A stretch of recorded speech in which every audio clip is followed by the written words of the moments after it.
Hello, you wonderful people, and welcome to another episode of Centric. This week's show, we're talking about crime dramas that I watch. For today's episode, I'm going to talk about Mr. and Mrs. Smith, Season 1, Episode 2. A lot of really interesting things went down in this episode, so let's break it down. So, it's unclear how much time has passed between last episode, but I think it's interesting. I mean, we don't know how much they've actually talked about it, but the conversations we got last episode might be all that they did. That might be their way to compartmentalize things. That is like, yeah, we talked about it a little bit. Let's not go any further on it. So maybe it's been a couple days or whatever. It doesn't seem like it's the next day because obviously they're wearing different clothes than they were in the last episode, but you never know. But I thought it was so interesting when, like, obviously he's meditating and she's going through his stuff and she's like, what were you doing? She's like, going through your stuff. What were you doing? He's like, I was meditating. She's like, okay, cool. You do that every day. He's like, yeah, I'm gonna stay here and I'm gonna go through your stuff. And he does, and ends up finding like vor and cannibal porn open. Which at the time I was like, all right, that's obviously a trap. She's screwing with you right now because there's no way she leaves something that hardcore open on her laptop where she knows the potential out. Especially because she made a point all of last episode. She doesn't trust people, so there's no way she would have done that. She'd be like, yeah, because she's very good at making sure you don't know anything about her. She tries to keep herself as vague as possible. Once again, John is making more of an attempt to be like, oh yeah, this is some stuff about me, but Jane's keeping a lot of stuff close to the vest. We'll see in the long run whether they're able to keep that up, but also like who's was in a more right. Is John more in the right for opening up more? I mean, it's better for a relationship, but the kind of work you do, which will help you in the long run because it'll make you trust each other and know each other more, and you'll understand each other more. So it makes your partnership and and all of this together better in the long run. Or is she better that you kind of have this separation, which is something she leads into this episode because it's like, well, she went to go get breakfast, came back, and she gets confronted by their neighbor, who I was like, Paul Dano? Okay, that obviously he's not playing Paul Dano, but it was just like Paul Dano. I was like, wow, had no idea you were going to be in this show. I saw another person that in like a glimpse of a preview where I was like, I didn't know you were also in this show. Oh, that's wild. But yeah, Paul Dano was playing the neighbor. It's like, oh, do you have a cat? And she's just like, no. I'm like, I think that's so interesting because I guess it's like that her initial instinct was just to lie, not to be like, yeah, I have a cat. Like, why lie about it? But it's like, he's like, no, are you sure you don't have a cat? She's like, I'm pretty sure I don't have a cat. I'm like, I guess it's like if he's confronting you about it, must mean he has an issue. So like, I'm gonna lie, no, I don't have a cat. What are you talking about? It's like, yeah, my dog. Well, your cat's destroying my garden. It's like, well, I mean, man, that sucks. It's like, yeah, my dog's also eating cat shit. It's like, well, probably should train your dog not to do that. It's like, I don't think you could really train a dog not to do that. So they're kind of hitting it off a little bit. It's like, oh, like, let me take this to John, give him his breakfast. It's like, what do you do? Oh man, this place. Yeah, you guys, they remodeled this pretty quickly. And she's like, yeah. He's like, oh, they contract freelance? It's like the freelance. It's like, what do you do? It's like, well, I'm software engineering. John is too. Which I'm like, I hope you get your story straight later on because that neighbor. I mean, to be fair, John was looking. I don't know how much of the conversation he was overhearing, but probably overheard it enough to like, all right, I'm going to have to keep up with this lie about software engineering. But, he definitely gives off suspicious vibes. But now I'm like, I don't know which way they're going to take his story. Like, is he going to be just like the nosy neighbor? There's something off about him? Or are we going to find out he works for the organization they work for and he's just meant to be like, it's kind of that separation of like, you don't know who's involved and you're not supposed to know. So it's like, yeah, like, the left hand doesn't know what the right hand's doing type of situation. I wonder if that's what that's supposed to be, of like, yeah, you're not supposed to know that you're forever being watched because it makes it easier to evaluate you in some way. I don't think he's going to be like the main dude. Not unless he ends up being that, the person, as they refer to him as Mr. Hi. Like, I don't know if that's going to be him. Probably not, but he might just be another agent that's just kind of meant to, like I said, be a handler of sorts. Or he could just be potentially where I could also see the storyline going. Once again, just from a storytelling perspective, kind of see it being a situation where he's like because like the character's name is Hot Neighbor, and even Jane said he was hot, and I love John being like, yeah, that's cool. I don't know, it's kind of weird, she's like, oh, you're jealous. He's like, no, I'm not jealous. It's just kind of weird having my wife say that the neighbor's hot. Like, I'm like, not unless it ends up being like an affair situation, because I do know slight spoilers, but not really. I mean, it's in a trail. Like, I've seen it in promotional material because I think it's even in the teaser trailer too. It's like because I've seen like bits of it. Like I said, I've tried to avoid it as much as I can. But I think their marriage counselor is going to be played by Sarah Paulson. Not unless that's like after she potentially held an affair. I don't know. So not unless that's going to be his purpose in the story. So it's going to be interesting to see what role that role he ends up. I don't know. I'm going to see. It's going to be interesting to see what role he ends up playing in a grand scheme of things. But either way, they also make an agreement like, oh, because John's like, oh, we should.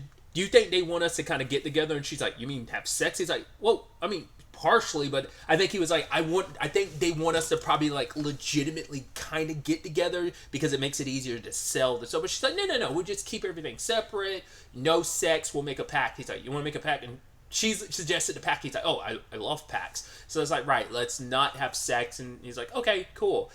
Just this awkward, like, oh, let's keep this professional and transactional. But yeah, they get their next mission, and yeah, it's mission number 2. This one feels even more Hitmanish. It's like, hey, you got to infiltrate this black tie event.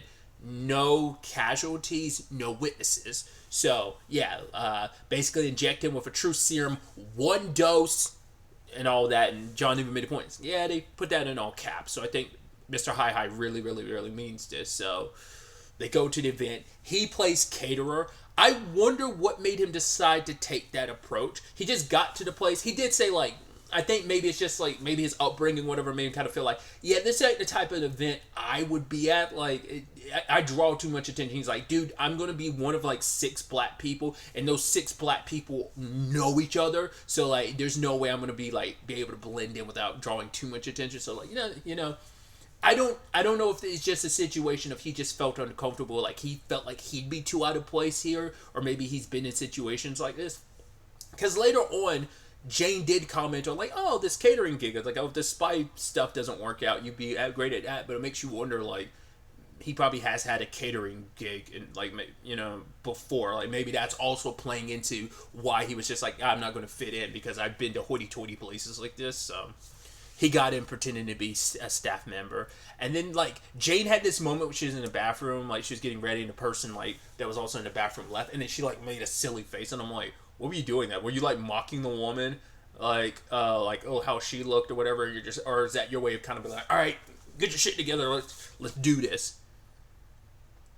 I love that they end up running into the main guy of the episode, Eric, played by John Turturro. I was like, once again, I'm just getting caught off guard. It's also interesting, too, when you think about it. Well, if you don't know, they're both connected to the Batman. John Turturro played Carmine Falcone, whereas Paul Dano played the Riddler. So it's like, oh, it's kind of this. Even though, obviously, there's no interaction, but them being in the same episode. Once again, that nerd side of my brain making connections between actors and stuff is just really interesting. But that one is so direct, and it's such a fresh, like, reference, because the movie came out, like, 2 years ago.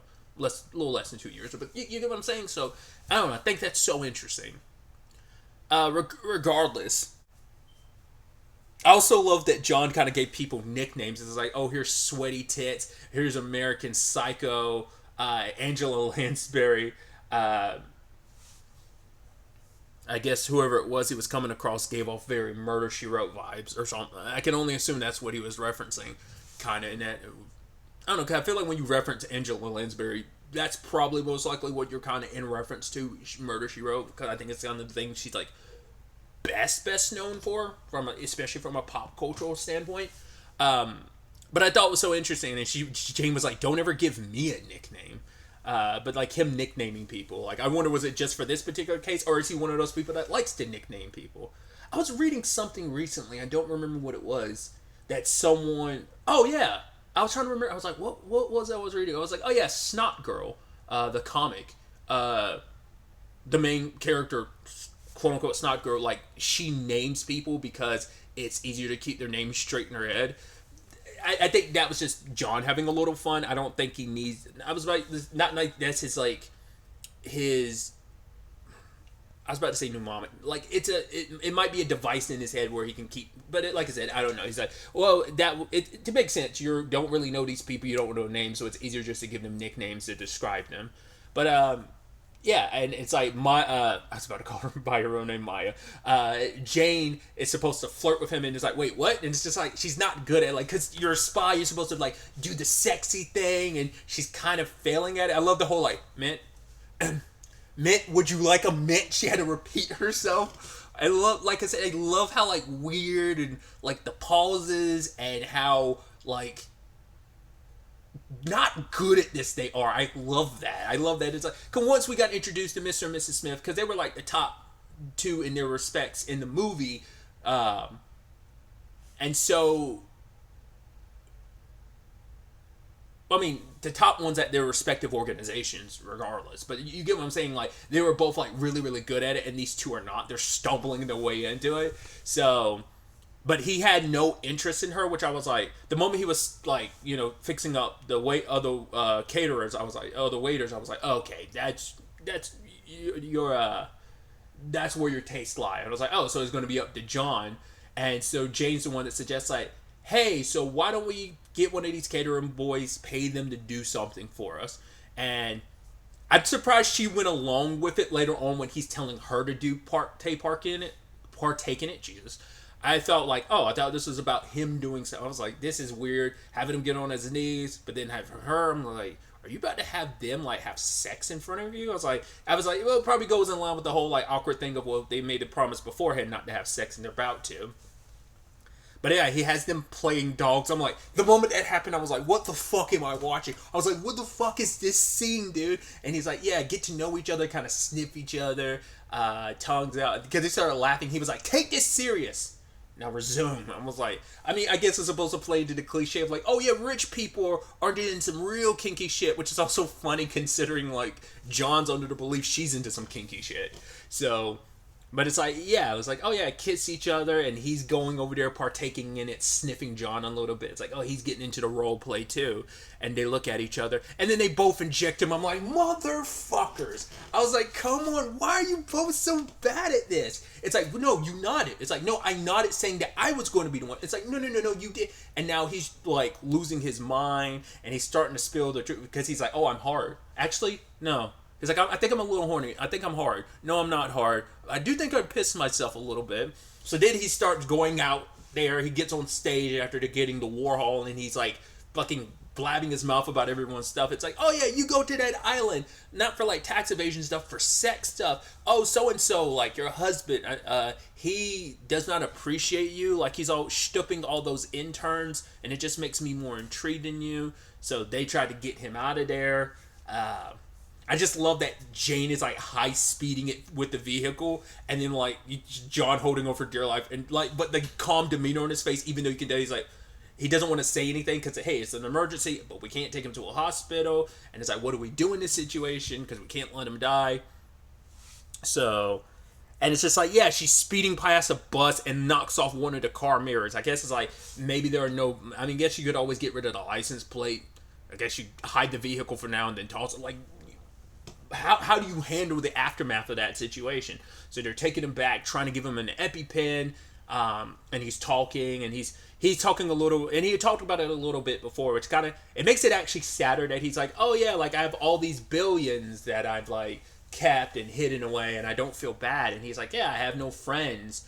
There was a woman I was with, I didn't really care for her too much, but she had warm legs, and we had a kid together. And he's like, yeah, I found out she died, but I wasn't too heartbroken about it. I have a kid out there. I adored her, but I've never felt bad about it. It's like, oh, is it kind of bad that I won't feel bad about it? I was like, no, John, Eric, you have us. We're friends. And he's like, no, you're not. You're the ones that hurt me. And it's just, it's sad for like, there is something extra sad about it, especially from their perspective where it's like, yeah, they are kind of like, in a weird way, it's like they're kind of alone in the world because they've, like, you know, once again, these are two people who had to burn away their past to be put together. So it's like two lonely people who have nowhere else to be, who no one else would take them. You know, we learned all that last episode. And then you add in the fact is that there is that compartmentalizing of like, oh yeah, we're kind of a team, but we're kind of still separate. So, because they still haven't figured out the teamwork aspect of their whole dynamic and situation. And so in a weird way, like they're lonely too, because that was also his thing too. Like he's like, oh, I got into this line of business because he's like, I see it in you, you're lonely. He's like, I'm lonely too, that's why I got into this business. And for him it was a situation of money being his way to kind of make him feel good. And so, like I said, he was just so lonely in the world, and for him to just die all alone in such a sad way, and plus they're kind of alone, but luckily, in a weird way, they have each other, so it's not as lonely. Um, it's such an interesting juxtaposition and parallel. I think maybe they're kind of drawing there, or maybe I'm reading way too much into it, but them having it's like, oh, so who disposes the bodies? I guess we do. So it's like, okay, a compost. Oh yeah, that's good. I guess we'll just have to like take him in the tub and break his legs. Okay, I'll break his arms, you break his legs. Okay, but you did notice, and she noticed it too, like he has a wound on his knee. I'm like, is that from him falling? Or part of me is like, I mean, it wasn't that deep of a cut. Like it looked like a bruise, but it looked like it could have easily been like a cut or something. Which I was like, he didn't have like surgery or something. He's not gonna have like a tracker in like his bones or something. Because that's what I was like. Because sometimes like, well, because I believe, and someone can correct me. Aren't there like if you get like a metal thing or something, or like if you get some kind of certain surgeries involve like implanting something in you, like maybe there's like maybe you damaged like a part of your bone and you had to have like a metal rod. Like as example, like I had a butterfly fracture on my left ankle and I have a metal rod in there. I don't know if like there's a serial number on the metal. Well, it's more of a metal plate, not a rod. I wonder, is there a serial number on that metal plate so that if anything ever happened to me, people would be able to identify my body? It's kind of a morbid conversation, but that's why I was wondering if that was something there. It's like, is it something medically there that has a serial number on it? It's like, well, as long as no one finds a body, you're good. But it felt too specific and insignificant, especially because she noticed it, but they didn't make a big point of it. So I feel like that's got to come back. Like there has to be like a serial number there, or who knows what. Well, I was thinking about it, and now in retrospect, I'm sitting here thinking about it now. I'm like, not unless it's supposed to be a wound from when they because they both injected him in two different spots. But I'm like, did she inject him in the leg? I think she did. I think John like stabbed him in the upper body. She stabbed him in the lower body. So maybe that's the wound from when she stabbed him. But it's like, all right, 3, 2, 1, let's break his bones. And just when they hear even the smallest crack, they were like, oh my god. And he starts about to barf, and she's like, don't do that. She's like, if you barf, I'm gonna barf. So don't. He's like, I'm sorry. I'm like, I love that you guys you're fumbling this so hard. So they just drag his full body out. I don't think they ever went back to breaking the bones. Just put him in the compost. And it's like, and even Jamie like, do you feel bad? And he was like, John was like, yeah. She's like, yeah, me too.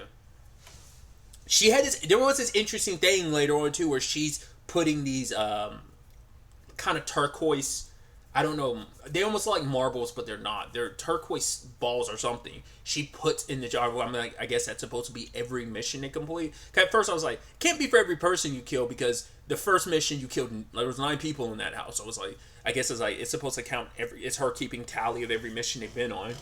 John wrote a message after like explaining all the stuff that Eric told them. It's like, I love that he's like, yeah, 1 casualty, mission complete, 1 casualty, and then followed up with sorry. I don't know what it is. It's just the sorry. There's something fucked up and darkly funny about you being like telling like this assassin, like this your boss essentially.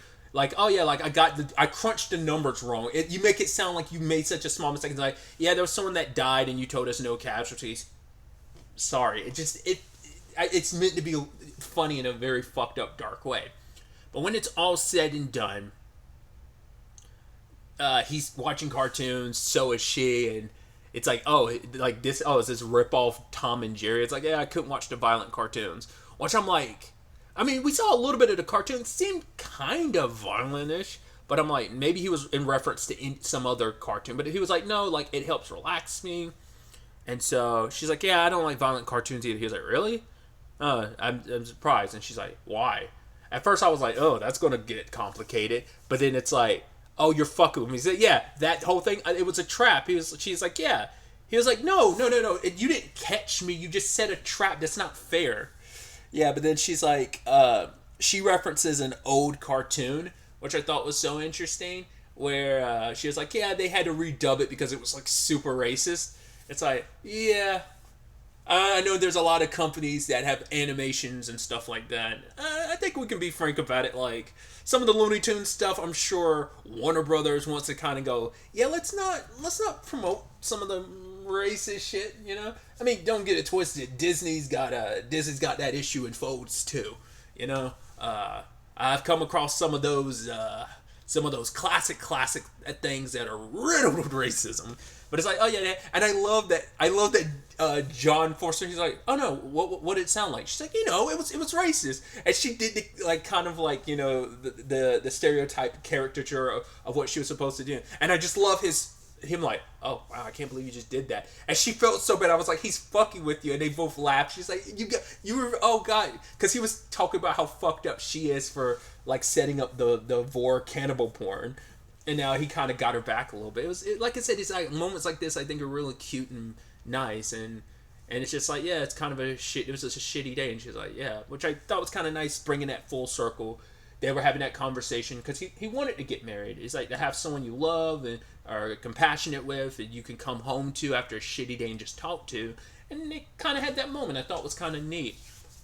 And she's like, do you want to kiss me? Like, for real, bro? Like it's actual people, not as dolls. He's like, yeah. And they kiss and make out and then proceed to have sex on the floor. So I was like, cool. So no, I guess that rule is out there. So that's, a lot of kind of take your mind off of things type of situation. So where we go from there is definitely going to be interesting. And we also got the little tag at the end where the computer says, no, mission incomplete. The mission's actually failed. Only 2 fails left. So he's like, oh, okay, so 3 strikes and you're out. Which now makes me, in retrospect, wonder the Alexander Skarsgård and Isaac Gonzalez, John and Jane. Now I'm like, did you run away from the organization? Did it like wear on you killing people so you went on a run and they're coming after you? Or is it that you failed 3 times and they were going to terminate you, so you've been on a run? So it makes you wonder, like, which one? The 3 strikes thing makes me feel like it might be more. It might be more in line with, no, they weren't running away because they got tired. They're running away because they failed and they were going to get terminated. So I'd already said, like, I felt like the future, that was kind of like supposed to be the John and Jane we know. That's supposed to potentially be their future eventually. I wonder, do you ever get a reset on those failures? Or is it like you have a permanent fail on your record, 2 more at any point in time and you're screwed. So when they eventually find out about that, it's going to be interesting to see their reactions to it. What's that going to make them do?